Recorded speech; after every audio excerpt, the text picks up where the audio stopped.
Euzu billahi mineşşeytanirracim. Bismillahirrahmanirrahim.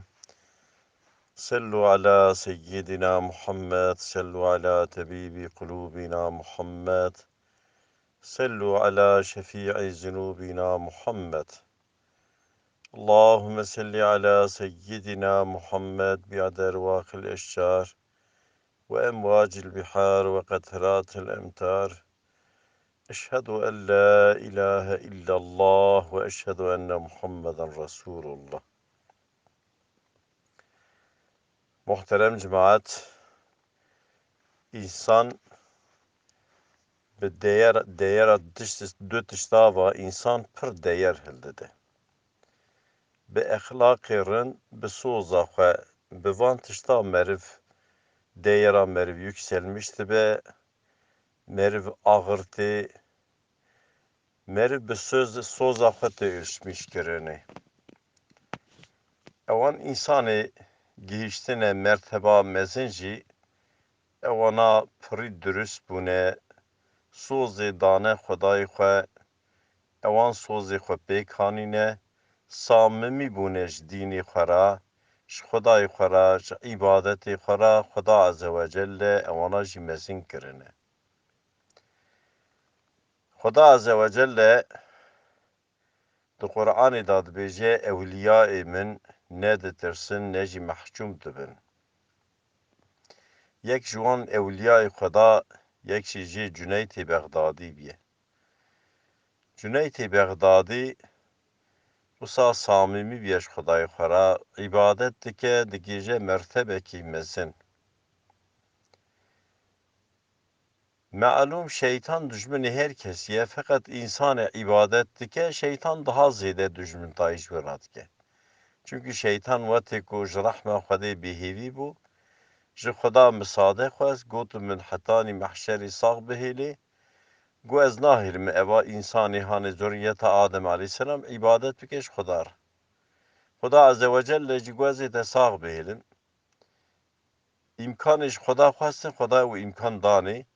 Xweda jî got ez qesem dikim mezna xwe ew însanê, ew mislimanê yardimê ji min bixwaze ku îbadet bike, ez nahêlim tu tiştekî bînî serî wî însanê. Ez ê wî însanî ji te muhafize bikim. Xweda Azze ve Celle di Qur'anê Ezîmüşşen da jî Xweda gotiye şeytan dijminê we ye, şeytan dijmin olarak naz bikin, nebin dost şeytan ra Xweda Azze ve Celle. Defalerce ayet-i Qur'anê de Xweda Azze ve Celle açık kiriye, Xweda em uyarmış kirine. Xweda em wisa uyarmış kirine, roja mahşerê zemanê ku em here huzûra Xwedê, kes me nikare bê ya Rabbî me nizanbû şeytan dijminê me, me şeytan naz nedikir. Ka kêj me re got û şeytan dijmine, kes nikare ehtiras bike. Xweda Azze ve Celle di Qur'anê Ezîmüşşen de açık kiriye. Cüneyd-i Bexdadî jî wetê digêje mertebekî mezin, şeytan pir jê xwe dike. Şeytan bi waswasa, bi pîlanê nebaş dike navke nikare nîzîkî Cüneyd-i Bexdadî ber ji rê derxe. Sonê da qerarê xwe dide, dibe Cüneyd-i Bexdadî pir ji îbadetê hez dike, bekî ez herim bibim hevalî wî, ez jî pê re îbadet bikim, firsendekî bibînim ji rê derxim.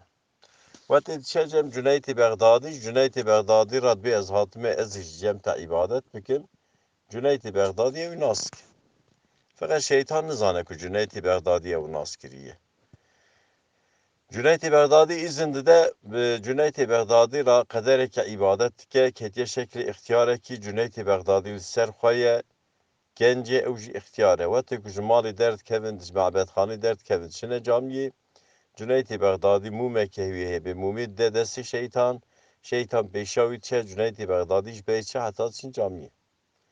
Zemanekî wisa dewam dike, digere firsendekî bekî ez bibînim cîkî da Cüneyd-i Bexdadî rê derxim, evî îbadetê, evî emekî hanê bira tev here boşê. Ama Cüneyd-i Bexdadî nas kiriye, dijminê xwe nas kiriye, kesinlikle rê dernakeve Cüneyd-i Bexdadî. Rûkî nimêja sibê ye, Cüneyd-i Bexdadî mûm da destê şeytan, şeytan şeklî ixtiyarekî ku nikare rêva here, dikeve radibe, Cüneyd-i Bexdadî jî gencekî serxwe bêyî diçe. Wetî nizîkî camiyê dikin, jinek derdkeve nimêja subê, bizet pêşa Cuneytê Bexdadî ixtiyarek diçe, dikeve, radibe. Cuneytê Bexdadî jî peyê diçe. Gazî diket bi ya Cuneyt, tu qeş Xwedê natirsî divê ev ixtiyarê hanê te girtiye mûm da destan nikare wa rêva here dikeve radibe. Çima tu mûmê hil nadî, çima te dawî? Cuneytê Bexdadî Gazî jinkê dike, bihêle dibe bira eziyet bibîne, çünkü evî pir însan perîşan kirine. Pir însan rê derxistine. Wetî wisa dibêje şeytan di zvera Cuneytê Bexdadî ra dibê, qey te nas kirim, divê roya tu hatî cem min tu nas kirî. Hûmê davêje erdê qayb dibe diçe. Zemanê ku meriv samimî be ji Xweda ra, riya Xweda ra meriv samimî be, Xweda Azze ve Celle hefza meriv şeytan dike. Xweda di Qur'anê da dibêje, divê hûn îmdadê ji me bixwazin ez ê hefza we şeytanê bikim. İnsan wetî durist be riya Xwedayê Xweda, ça însanekî dünyayê da durist be, bi duristbûnê meriv tê tartmişkirinê meriv mezin dibe. Lewra Xweda di Qur'anê da wetî açık dike, Xweda wesfê Müslümana di wetê dide, yek ji wesfê Müslümana dibe soz sahabîne. Soz ji Müslümana ra pir tişekî önemli ye. Subhana rabbike rabbil izzeti amma yasifun ve selamun alel murselin. Velhamdülillahi rabbil alemin. El Fatiha'te ma'as-selam. بفكرن بكردي، باخفن بكردي، بعجبينن بكردي، بشوبينن بكردي، لشاكري کو پہ آبو نبن دنگ بیجیے گوہداری بکن بکردی.